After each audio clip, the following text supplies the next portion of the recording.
Hello friend, welcome to my channel Aryan classes. Aryan ક્લાસીસની અંદર હું તમામ 11 કોમર્સના વિદ્યાર્થીઓનું હાર્દિક સ્વાગત કરું છું. ચલો વિદ્યાર્થી મિત્રો, આપણે આ વિડીયોની અંદર તમારી ધોરણ 11 કોમર્સ અને એની અંદર વાર્ષિક પરીક્ષા 2025 જે દરેક જિલ્લાની અંદર ચાલુ છે અને વાર્ષિક પરીક્ષાની અંદર આપણે આજે આ વિડીયોની અંદર એક મોસ્ટ આઈએમપી પ્રશ્નપત્ર સોલ્વ કરવાના છીએ.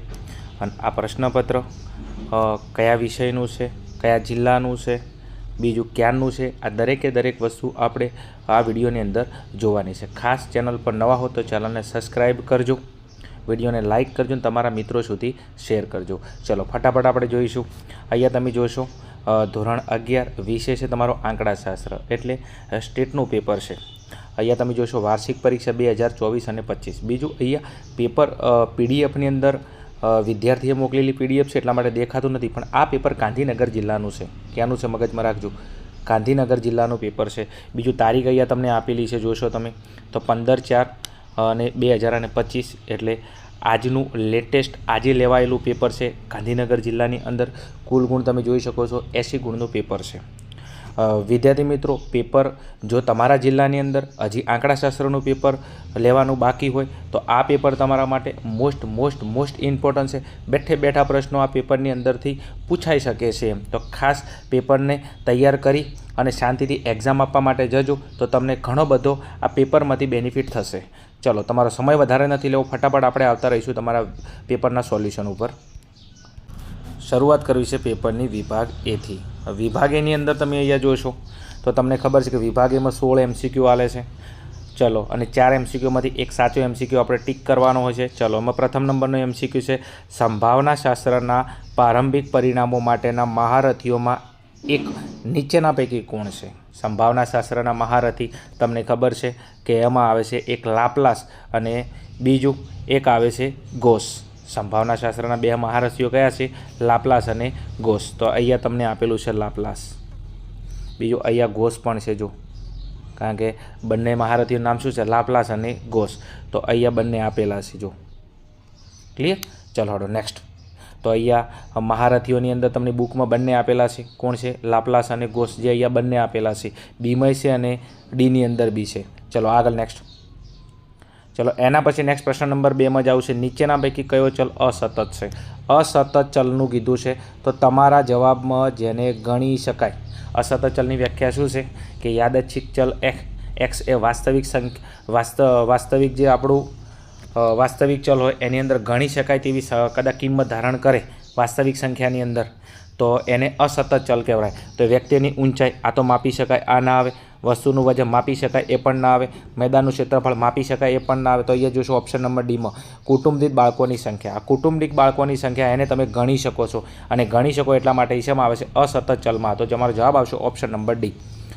ચલો આગળ. બીજું આપણે ખાલી ટીક નહીં કરી દેવાનો, ટીક કરીને છૂટી નથી જવાનું ભાઈ. એ રીતના સ્ટેટ ના આવડે એમ. આપણે દરેક વસ્તુ પ્રેક્ટિકલ સમજવાની છે. ચલો, પ્રશ્ન નંબર 3ની અંદર ખુલ્લા છેડાવાળા આવૃત્તિ વિતરણ માટે સરેરાશનું યોગ્ય માપ કયું છે? ખુલ્લા છેડાવાળા આવૃત્તિ વિતરણ માટે સરેરાશનું યોગ્ય માપ કયું છે?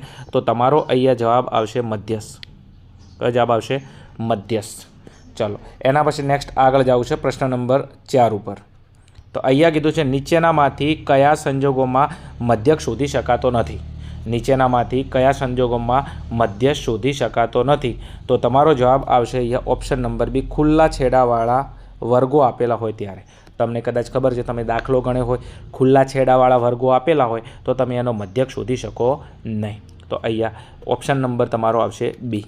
ચલો આગળ જવું છે નેક્સ્ટ. એના પછી પ્રશ્ન નંબર તમારો છે 5. ચલો, પ્રશ્ન નંબર 5માં કીધું કે નીચેના પૈકી કયું માપ એકમથી મુક્ત છે? એકમથી મુક્ત કીધું છે, તો તમારો જવાબ આવશે ઓપ્શન નંબર ડી, ચલનાક 10 સ્ટારવાળો પ્રશ્ન છે, તૈયાર કરી લેજો. તમને અહીંયા એકમથી મુક્ત માપ કીધું છે, એટલે કયું એવું માપ છે જેની પાછળ એકમ ના આવે? તો ચલનાક. કારણ શું છે? કારણ કે ચલનાક એક એવું માપ છે, સાપેક્ષ માપ છે, અને સાપેક્ષ માપની પાછળ એકમ ના આવે ભયા. ચલો આગળ જવું છે નેક્સ્ટ. એના પછી પ્રશ્ન નંબર 6ની અંદર ચતુર્થક વિચલનનું બીજું નામ શું છે? આવો પ્રશ્ન પૂછાય ને એટલે આપણી ક્લીન બોલ્ડ થઈ જઈએ. ચતુર્થક વિચલનનું બીજું નામ, ચતુર્થક વિચલન એટલે કે ક્યુડી, કોટિલાઇઝેશન ડિવિએશન, એનું પૂરું નામ બીજું નામ પૂછ્યું છે. તો તમારો જવાબ આવશે પ્રશ્ન નંબર 6ની અંદર ઓપ્શન નંબર સી, અર્ધ આંતર ચતુર્થક વિસ્તાર. જો કદાચ તમે ચેપ્ટરની અંદર થિયરી ભણ્યા હશો તો ચતુર્થક વિચલનની થિયરીની અંદર તમને આપેલું છે કે ચતુર્થક વિચલનને બીજા કયા નામે ઓળખવામાં આવે છે, તો અર્ધ આંતર ચતુર્થક વિસ્તાર. ચલો નેક્સ્ટ એના પછી આગળ જવું છે. પ્રશ્ન નંબર 7 ઉપર જવું છે. એક સાધારણ અસમિત આવૃત્તિ વિતરણમાં મધ્યક માઇનસ મધ્યસ એ મધ્યક માઇનસ બહુલકથી કેટલા ગણો થાય છે? તો અહીંયા તમારો જવાબ આવશે પ્રશ્ન નંબર 7ની અંદર ઓપ્શન નંબર સી 1/3 ગણો. તમારા સ્વાધ્યાયની અંદરથી બેઠે બેઠો પ્રશ્ન પૂછેલો છે. ચલો આગળ જવું છે નેક્સ્ટ એના પછી પ્રશ્ન નંબર 8 ઉપર. નીચેના પૈકી કયું સમમિત આવૃત્તિ વિતરણનું લક્ષણ નથી? સમમિત આવૃત્તિ વિતરણ લક્ષણ નથી તો અહીંયા તમે જોશો સમમિત આવૃત્તિ વિતરણ મધ્યક મધ્યસ્થ બહુલક આ તો સમાન હોય, આ તો છે. આવૃત્તિ વક્ર ઘંટાકાર સ્વરૂપનો આયે છે. બહુલકથી ચતુર્થકો સમાન અંતરે આયે છે. તો ઓપ્શન નંબર સીમાં તમે જો મધ્યક બહુલકની કિંમતથી વધુ હોય છે. તમને ખબર છે કે અહીંયા મધ્યક મધ્યસ્થ અને બહુલકની કિંમત સમાન હોય છે, તો પછી મધ્યક બહુલકથી વધુ તો ના હોય ને. તો તમારો અહીંયા જવાબ આવશે ઓપ્શન નંબર સી. ચલો એના પછી જવું છે પ્રશ્ન નંબર 9ની અંદર. અહીંયા કીધું એક્સ પ્લસ એ એની એન ઘાતના વિસ્તરણનું અંતિમ પદ કયું થાય? 10 સ્ટારવાળો પ્રશ્ન છે, તૈયાર કરી લેજો. અંતિમ પદ પૂછ્યું તમારો જવાબ આવશે ઓપ્શન નંબર એ એની એન ઘાત. કયો આવશે? એની એન ઘાત. આ જે વિસ્તરણ છે એનું અંતિમ પદ કીધું છે. ચલો એના પછી નેક્સ્ટ આગળ જવું છે પ્રશ્ન નંબર તમારા 10 ઉપર. ચલો પ્રશ્ન નંબર 10ની અંદર કીધું છે, બહુ ઇમ્પોર્ટન્ટ પ્રશ્ન છે. ચલો શું કીધું છે? 60 + 61 + 62 + 63 + 64 + 65 + 66 નું મૂલ્ય કેટલું થાય? હવે તમારે દરેકનું સાદું રૂપ આપીને એનું મૂલ્ય લાવવાનું છે. તો આ 60 છે એનો જવાબ આવશે 1. આ 61 છે એનો જવાબ આવશે 6. 62 છે એનો જવાબ આવશે 15. 63 છે એનો જવાબ આવશે 20. 64 છે એનો જવાબ આવશે 15. એના પછી 65 છે એનો જવાબ આવશે 6 અને 66 છે એનો જવાબ આવશે 1. હવે તમે આ બધાનો સરવાળો કરશો તો તમારો જવાબ આવશે 64. હવે 64 તો અહીંયા તમને છે નહીં. તો વિદ્યાર્થી મિત્રો અહીંયા તમે જોશો આ 2ની 6 ઘાત. તમે આ 2ની 6 ઘાત કરશો. કેટલી? આ 2ની 6 ઘાત. તો 2ની 6 ઘાતનો જવાબ આવશે 64. તો અહીંયા તમારો જવાબ આવશે ઓપ્શન નંબર એ. ખાસ હો, બહુ ઇમ્પોર્ટન્ટ પ્રશ્ન કીધો. જો 64 તો છે જ નહીં એટલે તમને એવું લાગે સાહેબ મારો જવાબ તો છે નહીં, પણ આ 2ની 6 ઘાત તમે કરશો 2 × 2 × 2 × 2 તો 2ની 6 ઘાત 64 તમારો જવાબ આવશે. તો અહીંયા જવાબ આવશે ઓપ્શન નંબર એ 2ની 6 ઘાત. જો આવા પણ પ્રશ્નો તમારી એક્ઝામની અંદર આવી શકે છે એટલા માટે પેપર સોલ્યુશન કરવા બહુ જરૂરી છે. ચલો એના પછી નેક્સ્ટ પ્રશ્ન નંબર 11ની અંદર જવું છે. પ્રશ્ન નંબર 11ની અંદર શું કીધું છે? જો યાદચ્છિક સંખ્યાઓના કોષ્ટકો. શું કીધું છે? યાદચ્છિક સંખ્યાઓના કોષ્ટકો પૈકી કયા કોષ્ટકોનો ઉપયોગ વધુ પ્રચલિત છે? તો અહીંયા તમારો જવાબ આવશે ઓપ્શન નંબર એ LHC ટીપેટના કોષ્ટકો. તમને ખબર છે કે યાદચ્છિક સંખ્યાઓના અલગ અલગ કોષ્ટક છે, એમાં કયા કોષ્ટકો પ્રચલિત છે? અહીંયા ટીપેટના કોષ્ટકો. પણ આખું નામ તમને કહે તો LHC. શું? LHC ટીપેટના કોષ્ટકો સૌથી વધુ પ્રચલિત છે. ચલો એના પછી નેક્સ્ટ આવશે પ્રશ્ન નંબર 12 ઉપર. સમષ્ટિમાંથી પસંદ કરાયેલ નિર્દેશ કેવો હોવો જોઈએ? તમે સમષ્ટિમાંથી નિર્દેશ પસંદ કરો છો તો કેવો હોવો જોઈએ? તો ઓપ્શન નંબર બી પૂર્વગ્રહ રહિત હોવો જોઈએ. જેવો પૂર્વગ્રહ રહિત હોવો જોઈએ. એટલે તમે સમષ્ટિમાંથી નિર્દેશ પસંદ કરો છો એ કોઈ લાગવગવાળો ના હોવો જોઈએ, અંદર પેટે પસંદ કરેલો ના હોવો જોઈએ. સમજો એટલે પૂર્વગ્રહ રહિત હોવો જોઈએ. ચલો એના પછી નેક્સ્ટ તમને આપેલો છે પ્રશ્ન નંબર 13. શું કીધું છે? એફ એટલે વિધેય એથી બી પરનું માટે પ્રદેશગણ એમાંની કોઈ બે ભિન્ન કિંમતો માટે વિધેયાત્મક કિંમત સમાન મળે તો તે સંબંધને શું કહેવાય? તો અહીંયા તમને કીધું છે બે સમાન કિંમતો કીધું છે એટલા માટે તમારો જવાબ આવશે અહીંયા અનેક એક વિધેય. બીજું આગળ મેં પાટણ જિલ્લાનું પેપર અપલોડ કરેલું છે, નમૂનાનું પ્રશ્નપત્ર અપલોડ કરેલું છે. આ બંનેમાં પ્રશ્ન નંબર 13 હતો તો IMP પ્રશ્ન છે, ખાસ તૈયાર કરી નાખજો. ચલો એના પછી નેક્સ્ટ આગળ જવું છે. ચલો એના પછી નેક્સ્ટ વિદ્યાર્થી મિત્રો આગળ જવું છે પ્રશ્ન નંબર 14 ઉપર. શું કીધું છે? અહીંયા એફ એટલે વિધેય.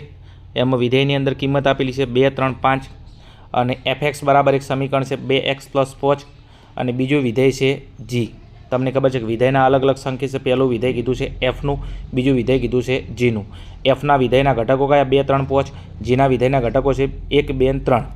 ચલો બીજું gx બરાબર તમને એક સમીકરણ આપેલું છે, એક fx બરાબર સમીકરણ એના આ ઘટકો, gx બરાબર આ સમીકરણ એના આ ઘટકો. અને અહીંયા તમને કીધું છે fx3 + g3 ની કિંમત શોધવાની છે. એટલે એફની અંદર કેટલા લેવાના 3 અને જીની અંદર 3 લેવાના છે. તો હવે એક કામ કરી નાખો, આ જે સમીકરણ છે અને એક સમીકરણ આ છે, બીજું F3, તો આ જે fx છે તો fx3 થાય. તો એક્સની જગ્યાએ કેટલા મૂકી દો? અહીંયા 3 મૂકી દઉં. તો સમીકરણમાં અહીંયા 3 મૂકી દો. તો 2 એક્સની જગ્યાએ કેટલા મેલો? 3 મેલો પ્લસ 5. ચલો 3 દુ 6, 6 વત્તા 5 એટલે કેટલા? 11. હવે વિદ્યાર્થી F3ની કિંમત કેટલી આવી? 11. હવે નેક્સ્ટ તમે બીજું શોધશો અહીંયા G3. તો આ જે સમીકરણ છે એમાં પાછા 3 મેલો. તો G3 બરાબર અહીંયા 3 અને 3 મેળવાના છે પ્લસ 2. ચલો 3 તરી 9, 9 વત્તા 2 એટલે કેટલા? 11. હવે તમે જોશો તો G3ની કિંમત કેટલી આવી? 11. હવે તમારે F3 ભાગ્યા G3 કરવાનો છે. તો F3 ભાગ્યા G3. ચલો હવે એક કામ કરો, F3ની કિંમત કેટલી આવી હતી? 11. G3ની કિંમત કેટલી આવી? 11. 11 ભાગ્યા 1 કરશો, 11 ભાગ્યા 11 ઉડી ગયા એટલે જવાબ કેટલો આવશે? 1. તો 1 તમે જવાબ શોધો. તો અહીંયા તમને આપેલો છે ઓપ્શન નંબર A ની અંદર 1 જવાબ. એકદમ ઇઝી પ્રશ્ન છે, થોડું મગજ લગાવવાનું છે. ચલો એના પછી નેક્સ્ટ તમને આપેલો છે પ્રશ્ન નંબર 15. પ્રશ્ન નંબર 15માં કીધું છે x, બીજું ગુણોત્તર શ્રેણી આપેલી છે x 10 -50 ગુણોત્તર શ્રેણીમાં છે. તો એક્સની કિંમત શોધો. હવે બીજું જ્યારે પણ તમને આ રીતના ગુણોત્તર શ્રેણી આપેલી હોય અને તમને કોઈ ચલ શોધવાનો કે તો પદનું નામ આપી દો. પહેલા નંબરનું પદ છે એને કહો T1, બીજા નંબરનું T2, ત્રીજા નંબરમાં T3. બીજું જ્યારે પણ તમને ગુણોત્તર શ્રેણીની અંદર શ્રેણી આલે ને એમાં કોઈ તમારે ચલની કિંમત શોધવાની હોય તો તમારે પદને હરખાવવાનું. હવે પદને હરખાવ. T2 ભાગ્યા T1 બરાબર T3 ભાગ્યા T2. હવે આને હરખાવ. ચલો T2ની કિંમત કેટલી આપેલી છે? T2ની કિંમત છે અહીંયા 10. T2ની કિંમત છે 10. T1ની કિંમત કેટલી છે અહીંયા? T2 ભાગ્યા T1. તો T2 કેટલો છે અહીંયા તમે જોશો 10. T1 કેટલો છે અહીંયા x. ચલો T3 કેટલો છે 25 અને T2 તમને કેટલો આપેલો છે અહીંયા 10.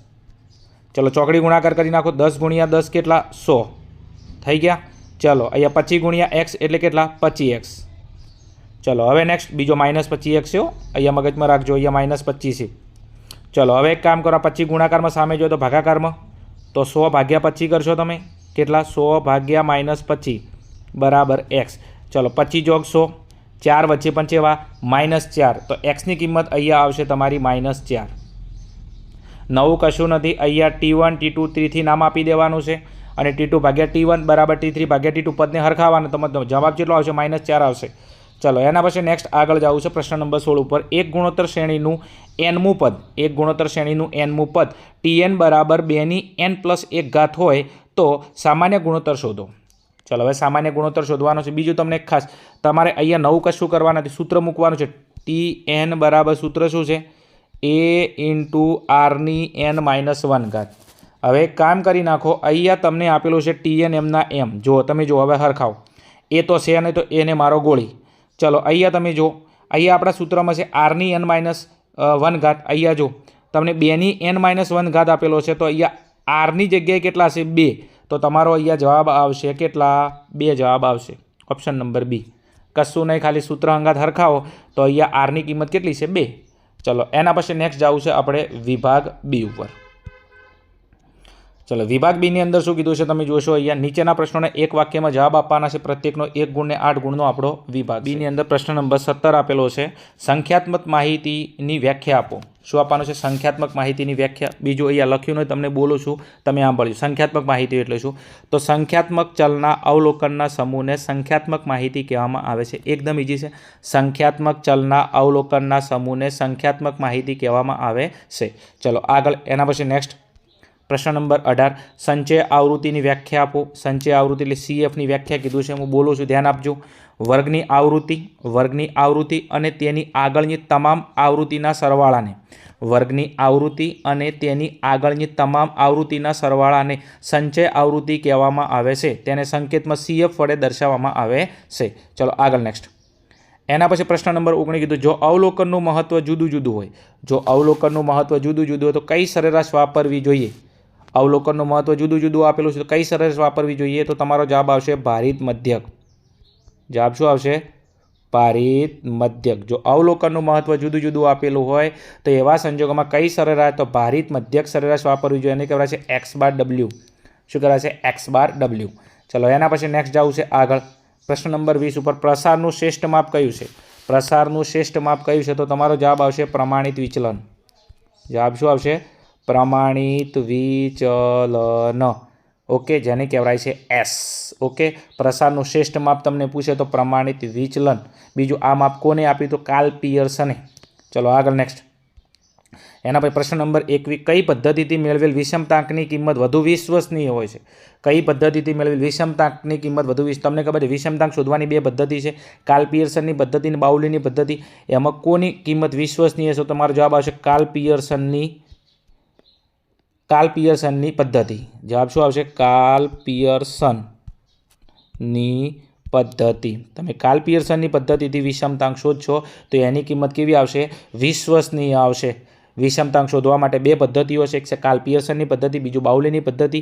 પણ એમાં કોની કિંમત વધુ વિશ્વસનીય ગણાય? તો જવાબ આવશે કાર્લ પિયર્સનની રીતે તમે જે વિષમતાંકની કિંમત લાવો છો એ કેવી ગણાય છે? વિશ્વસનીય ગણાય છે. કોના કરતાં? બાઉલીની પદ્ધતિ કરતાં. ચલો આગળ એના પછી નેક્સ્ટ જવું છે. તો પ્રશ્ન નંબર તમારો છે 22, સરળ યાદચ્છિક નિર્દેશ પસંદ કરવાની રીતો જણાવો. સરળ યાદચ્છિક નિર્દેશ પસંદ કરવાની રીતો જણાવો. તો એની અંદર વિદ્યાર્થી મિત્રો કેટલી રીતો છે? તો તમારો જવાબ આવશે 2 રીતો. કેટલી રીતો? 2. કઈ? તો પહેલા નંબરમાં છે લોટરીની રીત. કઈ? પહેલા નંબરમાં છે તમારી લોટરીની રીત અને બીજા નંબરમાં છે યાદચ્છિક સંખ્યાઓના કોષ્ટકની રીત.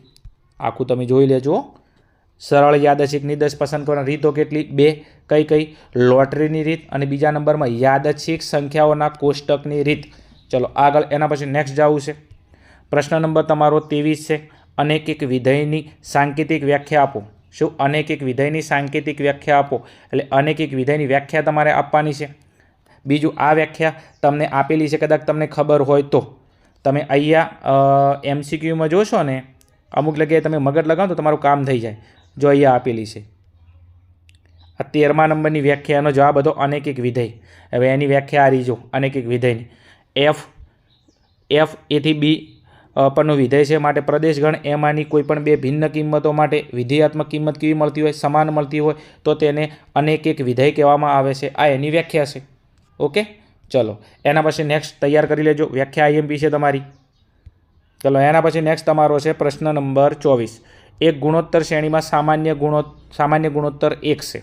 સામાન્ય ગુણોત્તર 1 છે અને S બરાબર 24 હોય તો પ્રથમ પદ શોધો. વિદ્યાર્થી મિત્રો અહીંયા તમને ખાસ એક સમજાવી દઉં કે અહીંયા તમને જે S બરાબર આપેલા છે, તમે તમારો વિભાગ C છે એમાં દાખલા નંબર 3, કયો? વિભાગ Cનો દાખલા નંબર 3 જોશો તો આ દાખલો છે અને એની અંદર S નથી, અહીંયા S8 છે. શું છે? S8. તો મગજમાં રાખજો, અહીંયા થોડી પ્રિન્ટિંગ મિસ્ટેક ન કે જવાબ નહીં આવે. વિભાગ Cમાં દાખલા નંબર 3માં તમને આપેલો છે, હું હવે તમને સમજાવું. અહીંયા S નથી, S8 છે. S8ની કિંમત કેટલી છે? 24. બીજું સામાન્ય ગુણોત્તર તો એને કહેવાય છે R બરાબર 1 છે અને પ્રથમ પદ લાવવાનું છે. પ્રથમ પદને શું કહેવાય છે? તો પ્રથમ પદને A, એટલે એ તમારે શોધવાનું છે. બીજું તમને ખબર છે કે જ્યારે R બરાબર 1 આપેલા હોય ત્યારે તમારું સૂત્ર શું આવે? SN બરાબર NA. શું આવે? SN બરાબર NA. તો અહીંયા સૂત્ર શું આવશે? SN બરાબર NA. આ સૂત્ર ચારે મૂકવાનું. R બરાબર 1 આપેલો હોય ત્યારે અહીંયા સામાન્ય ગુણોત્તર R બરાબર 1 છે. ચલો SN તો અહીંયા S8 કેટલા છે? અહીંયા S8 N અહીંયા એનની જગ્યાએ 8 મૂક્યા છે તો 8 ગુણ્યા A શોધવાનો છે. બીજું S8ની કિંમત કેટલી છે? 24. તો અહીંયા મૂકી દો 24. અહીંયા 8 ગુણ્યા અહીંયા A. ચલો આ 8 અહીંયા ભાગાકારમાં જતા રહી તો 24 ભાગ્યા 8 બરાબર A. અહીંયા 8 તરી 24. કેટલા? 8 તરી 24. તો A બરાબર તમારો જવાબ આવશે 3. તો પ્રથમ પદ તમારું આવશે A બરાબર 3. તો અહીંયા જે જવાબ છે પ્રથમ પદ એ આવશે A બરાબર 3. થોડી પ્રિન્ટિંગ મિસ્ટેક છે. વિભાગ Cની અંદર દાખલા નંબર 3માં જોઈ લેજો. અહીંયા આમાં થોડી મિસ્ટેક છે ને કે જવાબ ના આવે પાછો. એકે હંગાત તમને એને શોધવાનો કે અને એકે હંગાત પ્રથમ પદ એ શોધવાનું કે આ વસ્તુ પોસિબલ છે જ નહીં એમ. ચલો વિદ્યાર્થી મિત્રો એના પછી નેક્સ્ટ જવું છે આપણે આગળ તમારો વિભાગ C ઉપર. ચલો વિભાગ Cની અંદર અહીંયા શું કીધું જુઓ, નીચે આપેલા પ્રશ્નોના માગ્યા મુજબ જવાબ આપો. ગમે તે 6 પ્રત્યેકના 2 ગુણ છે, 12 ગુણનો વિભાગ છે. બીજું ટાઈમના અભાવે તમે સમજાવતો નથી, પણ દરેકે દરેક થિયરી હોય કે કોઈ દાખલો હોય IMP છે તો ખાસ તૈયાર કરીને જજો. ચલો પ્રશ્ન નંબર 25 તમને આપેલો છે. અહીંયા 26 આપેલો છે, 27 તમે જોઈ શકો છો, અહીંયા 28, 29. ચલો એના પછી નેક્સ્ટ તમે આગળ જોઈ શકો છો 29 પછી અહીંયા 28, 29, 30, 31. તો આ હતા તમારા વિભાગ Cના પ્રશ્નો. ચલો અહીંયા બીજા બે પ્રશ્નો છે, જો 32 અને 33 બંને દાખલા આપેલા છે. ચલો એના પછી નેક્સ્ટ જવું છે તો વિભાગ ડી ઉપર. વિભાગ ડીની અંદર નીચેના પ્રશ્નોના માગ્યા મુજબ જવાબ. કોઈ પણ 7 પ્રશ્નો, પ્રત્યેકના 3 ગુણની 24 ગુણનો વિભાગ છે. એમાં તમને એક દાખલા નંબર 34 અહીંયા આપેલો છે. ચલો એના પછી નેક્સ્ટ તમે જોશો અહીંયા તો 35મો દાખલો તમને આપેલો છે, 36મો આપેલો છે, અહીંયા 37મો દાખલો આપેલો છે. એના પછી નેક્સ્ટ તમે જોશો તો અહીંયા 38મો દાખલો આપેલો છે, 39મો આપેલો છે તમને, 40મો દાખલો અહીંયા તમે જોઈ શકો છો. આઈએમપી દાખલા છે. ખાસ જો પેપર બાકી હોય તો દાખલાની પ્રેક્ટિસ કરીને જાજો તો તમને બેનિફિટ થશે એક્ઝામમાં એમ. ચલો એના પછી જોશો તમે તો અહીંયા 40, 41, 42, 43 ફટાફટ સ્ક્રીનશોટ લેવા તમે લઈ શકો છો એમ. ચલો એના પછી નેક્સ્ટ આપણે આવતા રહીશું વિભાગ ઈની અંદર. ચલો વિભાગ ઈમાં છે નીચેના પ્રશ્નોના માગ્યા મુજબ જવાબ આપો. કોઈ પણ 2, પ્રત્યેકના 4 ગુણ અને 8 ગુણનો આપણો વિભાગ છે.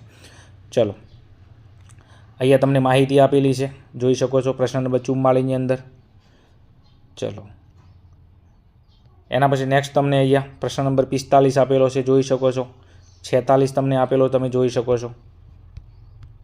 ચલો એના પછી નેક્સ્ટ છે આપણો વિભાગ એફ અને લાસ્ટ એન્ડ ફાઇનલ વિભાગ છે. નીચેના પ્રશ્નોના માગ્યા મુજબ જવાબ. કોઈ પણ 3 પ્રશ્નો, પ્રત્યેકના 5 ગુણ છે અને અહીંયા છે 15 ગુણનો વિભાગ. બીજું વિભાગ એફનો મેં વિડીયો બનાવેલો છે. પાટણનો જે પેપર લેવડાવવાનું હતું એમાં આપણે વિભાગ એફના દાખલા બેઠે બેઠા પૂછાણા હતા. જો આઈએમપીનો વિભાગ એફનો વિડીયો ના જોયેલો તો ડિસ્ક્રિપ્શનમાં લિંક આપેલી છે, ત્યાં જઈ અને વિભાગ એફની અંદર કયા કયા ચેપ્ટર આપે છે અને સંપૂર્ણ રણનીતિનો અને કયા ચેપ્ટરમાંથી કયા દાખલા પૂછાવાના છે આઈએમપી વિડીયો મેં અપલોડ કરેલો છે. ના જો તો ડિસ્ક્રિપ્શનમાં લિંક આપેલી, ત્યાં જઈને તમે જોઈ શકો છો. ચલો અહીંયા તમને આપેલો છે 47મો દાખલો તમે જોઈ શકો છો. ઓકે, Q1 D4 P32 શોધવાનો છે. એના પછી નેક્સ્ટ તમને અહીંયા માહિતી આપેલી, એના પછી મિશ્ર પ્રમાણિત વિચલન શોધવાનું છે તમારે. ચલો એના પછી નેક્સ્ટ તમને આપેલો છે 49મો પ્રશ્ન. એમાં તમારે પ્રમાણિત વિચલન અને પ્રમાણિત વિચલનાંક શોધવાનો છે. ચલો એના પછી પ્રશ્ન નંબર 50 તમને આપેલો છે. એમાં કાર્લ પિયર્સનની પદ્ધતિથી વિષમતાંક અને વિષમતાંક શોધી એનો પ્રકાર. ધન વિષમતા આવતી ધન વિષમતા, ઋણ આવતી હોય તો ઋણ પ્રકારની અંદર. ચલો એના પછી પ્રશ્ન નંબર 51 આપેલો છે અહીંયા. એમાંય તમારે યોગ્ય પદ્ધતિનો ઉપયોગ કરીને વિષમતા અને વિષમતાંક શોધવાનો છે અને વિષમતાનો પ્રકાર. ધન વિષમતા, ધનમાં જવાબ આવે ધન વિષમતા, ઋણમાં જવાબ તો ઋણ વિષમતા. બીજો આ બધા દાખલા આપણે આઈએમપીના વિડીયોમાં આવી ગયા છે એમ, તો ખાસ તમે જોઈ લેજો આઈએમપીનો વિડીયો. ચલો વિદ્યાર્થી મિત્રો, આ હતું આપણું ગાંધીનગર જિલ્લાનું આંકડાશાસ્ત્રનું વાર્ષિક પરીક્ષા 2025નું latest paper solution. I hope કે વિડીયોની અંદર તમને ખબર પડી છે. વિડીયો સારો લાગે હોય તો કોમેન્ટની અંદર જણાવજો અને તમારા જે મિત્રો છે એમના સુધી ફટાફટ વિડીયોને શેર કરી દેજો. ચેનલ પર ન હોય તો ચેનલને સબસ્ક્રાઈબ કરી દેજો, જેના કારણથી અમારા દ્વારા કોઈ પણ વિડીયો અપલોડ કરવામાં આવે છે એની નોટિફિકેશન તમારા સુધી મળતી રહે. ચલો મળીશું આવા જ કોઈ પ્રશ્નપત્રના સોલ્યુશન સાથે. ત્યાં સુધી જોતા રહો અમારી channel Aryan classes. Okay, thank you. જય હિન્દ, જય ભારત, તથાસ્તુ.